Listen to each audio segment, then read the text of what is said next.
এই ছেলেটি একটি বড় সাদা সাপের সাথে গভীর বন্ধুত্ব করে ফেলে।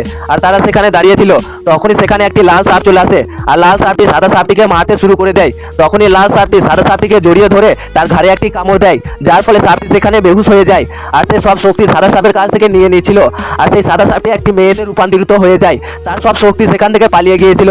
তাই সেখানে একটি ছেলে এসে সেই মেয়েটিকে উঠিয়ে নিয়ে যেতে থাকে, কিন্তু তখনই হঠাৎ করে একটি বরফের টুকরো এসে সেই ছেলেটির সাথে ধাক্কা খেয়ে যায়। আর ধাক্কা খেতে সেই ছেলেটি বরফে রূপান্তরিত হয়ে যায় আর মেয়েটি তাকে জড়িয়ে ধরে ফেলে। তখনই তীব্র হাওয়ার কারণে সেই ছেলেটির শরীর বাতাসে উড়ে চলে যাচ্ছিল, কিন্তু মেয়েটি তার জাদু হেয়ার বেল্ট দিয়ে সেই ছেলেটির আত্মা তার নিজের বেল্টে আটকে রাখে।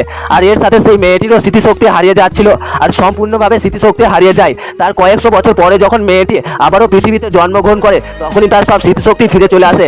আর সে আর তার বান্ধবী একসাথে মিলে এই গল্প করছিল। তখনই সে তার বান্ধবীকে বলে যে সেই ছেলেটি পৃথিবীর যে কোনো জায়গায় জন্মগ্রহণ করুক না কেন, আমি সেই ছেলেটিকে খুঁজে বের করব। তারপরে তারা খুঁজতে শুরু করে দেয় ছেলেটিকে।